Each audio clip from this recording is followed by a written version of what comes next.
Tatiana King and DJ BenHaMeen, and we're here at Anyone Comics in Brooklyn, New York, Planet Brooklyn.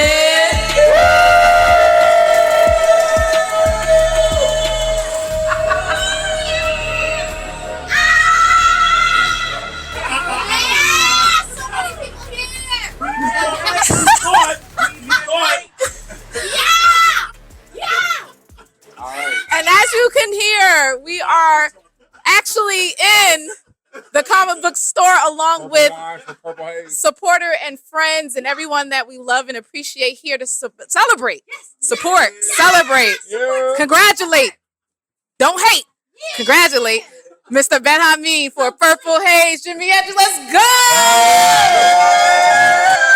We freaking here. Freaking. Because I'm being, trying to not, curse so much. Okay, very good. That's gonna fucking here. Fuck it. There you go. BenHaMeen, as your podcast partner, as your business partner, I want to say I'm enjoying this. I'm enjoying seeing you win. I'm enjoying seeing you succeed and flourish and see all of the work that you put in come to life. And I just want to personally congratulate you, and I'm very proud of you. Oh, thank you so much, Tatiana. I'm really happy that you're here. This is an amazing moment. I've got friends and family here. I've got people that I love and respect, like creators, everyone, here. And this book is out today. Yes. It's out worldwide. And I've been dreaming of making comic books since I was a little kid. And it's real. Here we go. It's How real. do you feel now that this is in your hand? We've seen proofs, we've seen the sketches, we've seen the words, we've seen it when it was just a thought in your head, right? A glimmer in your eye. Now that you have this in the flesh, how you feeling? It's still crazy to me. I've been seeing it for the last couple weeks, I think. But every time I see this book, it's just mind blowing to me because we've been working on this for so long and we put our heart and soul and everything into it. So I'm just really happy to see it. And then today is the big day where it hits bookstores and everything worldwide. So I'm really happy for people. My man Joe Illidge is here, Tim Hotep is here, and they're gonna get to fucking read it. And Stephen Harris, people that I love and respect are gonna get to read this book now. You're gonna get to read it, and it's I've read it. Yeah, I know, but I've read it, but I get to really. Yeah, you get to really read it now. Because I'm behind the scenes, right? I could look at it on tiny little screens, all secretive, see the stuff. So reading that, I had a visceral reaction. I gotta say this, the story itself, obviously the art. Tom Mandrake is a god. He's a illustrative god, right? Yeah, and Justin Prokovich did the colors. Shout out to Justin Prokovich who did the colors. And if we get a second printing, Justin, I'm pushing for your name to be on the cover because you deserve that type of recognition. And as I was reading and just getting into the story, I felt drawn in. And right away, I started thinking about, because I also listened and read a lot of your interviews with other people. And people kept saying things like, this is psychedelic. This is out of this world. This is an embodiment of Jimi Hendrix and everything it means to be Black in music. I mean, I was reading all sorts of stuff and I was just like, God damn, they really feeling that. And when I read it, I felt the same. And I'm not biased when I say this. Yes, you are. No. I truly felt the love. And let me explain what I mean by that. I felt the love because as I'm a little younger, so I don't know everything about Jimi Hendrix. I just know the mainstream stuff and maybe some deep cuts here and there, but I don't really know. But to really be drawn into something like this and then feel compelled to want to learn about who Jimi is and his music and what he stood for and everything he stood for. How does that make you feel to be able to have that type of influence over someone? It's crazy because I've been obviously Jimi is not my era at all. He's way before me. But the same thing, I've been more of a fan of Jimi for longer. I've loved his music. But this is still, I don't really think that was something I didn't try and take into account, honestly, when I wrote it. Because it's something I can't think about because that's so huge, I remember Chico Leo was like, they're on the Wikipedia page, is trying to have this book. And I was like, I can't think of that, but he's like, forever, Jimi Hendrix, you're going to be associated with it. Yeah. And that's bigger than I can think of. So I was just trying to do the best I can. And because this was my first graphic novel, first comic book, and because I've been a fan of the medium for so long, it was more I was trying to write something that would impress the people that I was fans of. And that was my main thing, was trying to like give as much as I could to comic books. And then at the same time, my other real goal behind this book was to talk about Black music and talk about it in a way that I felt like wasn't talked about in comics, and honestly just wasn't talked about in general, like my own theories about Black music and ideas about it that I really wanted to express through this book. And when Mello Brown, my partner, my brother, when he first approached me on it and was like, yo, I want you to write this with me and pitch, well, we had to pitch first before we even got the gig. We had to pitch on it. And when he told me he wanted me to pitch on it, it was just like, okay, this is my perfect opportunity to talk about all these things that I've thought about my whole life about Black music and about music in general, and then to put everything that I had and all my ideas about comics as much as I could into this book. I still got mad at the joints I want to put in the comics, but yeah. I think you were successful. Oh, When I read the book, and there were several times where I stopped on certain pages where I was just like, holy shit, what am I reading right now? And the reason why I'm gonna say this is because I heard the music. I don't know if you realize that you guys were able to do that. I heard the music as I was reading through the pages. I don't know what to say to that. Like,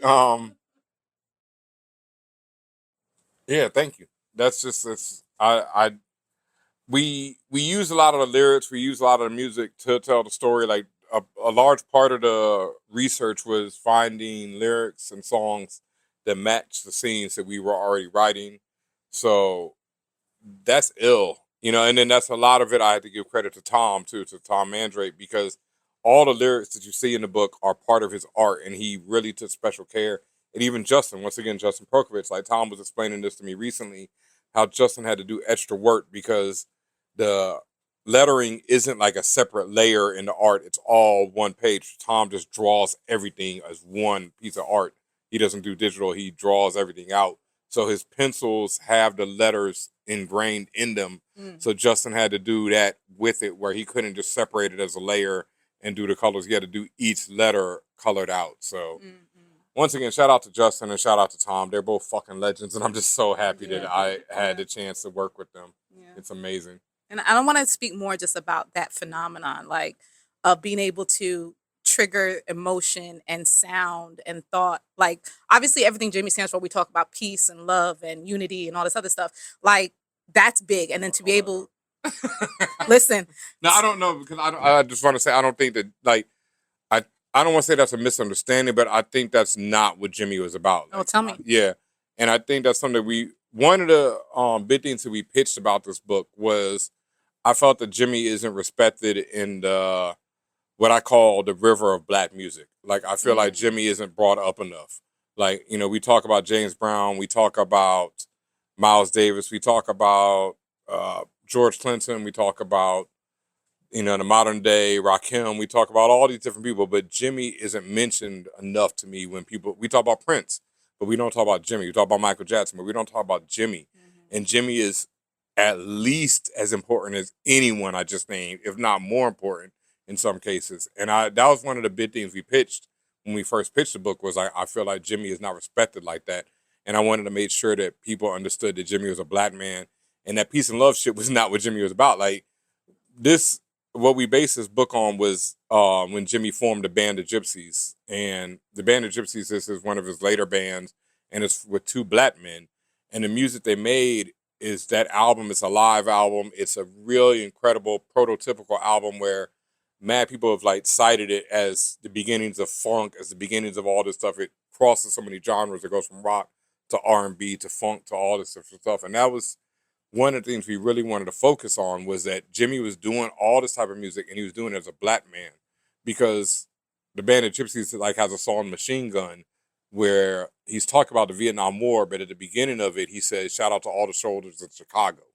And all the soldiers in Vietnam.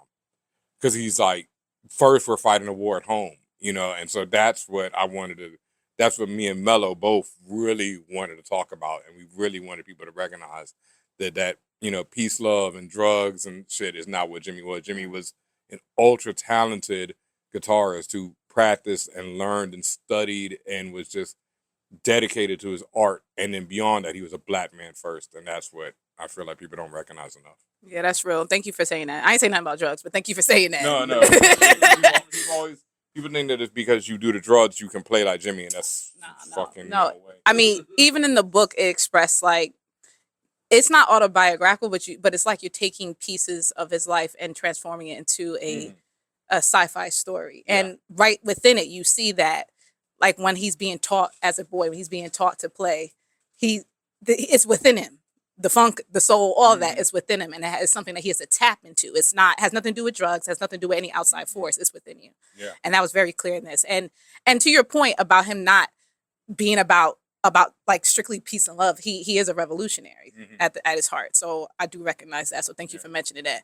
And really, I mean, and shout out to Tom again. Like, this book lets you see sound. I talk about hearing the sound, right? That lifts off the paper without, actually hearing actual music. You see the sound. It's synesthesia, right? When you see the sound, that phenomenon. Yeah. And I think Tom portrayed that incredibly well. And I'm just curious, were you and Mello, did you like tell him, hey, yo, we want this note to jump off the page? Or did he just do that on his own? Nah. All right. Well, there's two parts to that. The first thing is, like, I always tell people when I'm talking about this is when Tom was already on the book when me and Mello came onto it. And so they were first like, we have Tom Mandrake doing this. And I grew up a child of Marvel Comics, not as much DC. And when I was growing up, Tom was heavy on DC. So I had no idea who he was. When they were like, Tom Mandrake, I was like, oh, cool, whatever. And they sent me this image that's right here on this cover. And I was like, whatever, Tom Mandrake, cool, whatever. And I started Googling. I'm like, oh, this motherfucker here has done everything. And he can draw. Like, he's a classically trained comic book artist. Like, he's from the, ranks of, like, Neil Adams, Steranko, John Byrne, like, people who are classic, legends. So I'm like, oh, my God. And then Joe Illidge, who's right over here. Like, I remember when I told Joe at your backyard party, and I was like, yo, Tom Mandrake's doing this book. And Joe's jaw dropped. Like, like straight up dropped. And then I told my man, Isaac Goodhart, who's a up and coming fucking legend in the game. Like, Isaac is one of my favorite artists, and he is just growing and growing. He's so good. And I told Isaac, and he was like, and I think I told you at one point, and I told Stephen Harris over here, and he was, and it's like when I tell people like that, and they're like, yo, I mean, Tom King, I saw Tom King at San Diego Comic-Con, and he was, your first book's by Tom Mandrake, and I'm like, yeah, it's fucking crazy, bro. I don't know how life happens, So I didn't. Long story short, to get to it, I didn't tell Tom shit. Well, actually, I did. To start, I had my script was like as detailed, and I come from film directing and things of that nature, so my script was more like, okay, this shot is this panel is this panel is this, and in fact, on the very first page, it's a now that I can talk about these things because the book is out. It's a 4-panel. Because it's a 4 count. It's 1, 2, 3, 4 to the opening of Jimmy's performance on the big splash page. And so in my head, I'm thinking Cowboy Bebop's intro where it's a black screen and it's bars across 1, 2, 3, 4. And that's how I was imagining in my head. And that's how I told him that shit. And then when Tom sent it back to me, it's nothing like that. It's 4 panels, but they're not bars. They're completely all over the place. And it's still 1, 2, 3, 4. And all the visual imagery, like I had this idea of Jimmy's sweat you see dripping down to the drummer, and it's making a pool on the drummer as he's playing. So it's like, and it's rippling. And it's continuing that, both of them are sweating, both of them are putting their into it. And it's like one sweat is pouring into the other one, whoop, whoop. And so that was supposed to be 1, 2, 3, 4. And then he doesn't do it, but he still gets across that visual that the sweat is pouring. And so when I saw that, I emailed Tom like, look, man, I don't give a damn what I write to you. I don't care what my directions are. As long as you get kind of the panel count right, I'll write the words after that. I'll fit my script into what you do. And so that's how we worked from then on. And I just accepted. And it was just like, I cannot describe that feeling of seeing his pencils come in the email to me.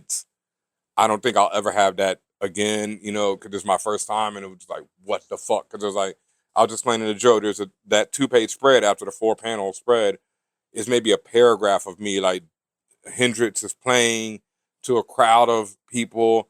It's futuristic, everything. And most of the people in the crowd are ignoring everything he's doing. They're on their phones, etc. That's probably all I said. I know it's not more than a paragraph of description. And then he turns back this page, and there's just stories upon stories in his art. there's all these little things that are happening, Yeah. and it's just like, oh my God, Yeah. dude. Like, I will say there's so much, like, no matter what kind of art person you are, what you're interested in, if you look at this, I don't even want to say Where's Waldo, because I think that's cheapening it. It's like when you really look at all the detail, and like there's no way you can get it in one sitting or even one turn of the page. You really have to revisit this book over and over to really catch everything that is being illustrated, and even catch things that's being written. Because I know, again, you and Mello have put in so many references and so many Easter eggs, and unless you know, you don't know. And I think part of this book is what I think it delivers in what you were trying to do, which is teaching people who Jimmy really truly is, right? And then also making people think, you know what, let me dig deeper.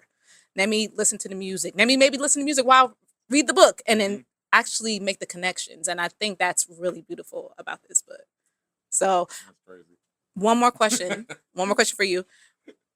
There's so many people here, so many people who come through who have grabbed the book, people who you've known for a long time, people who you just met today. What do you want them to come away with after they read that last page?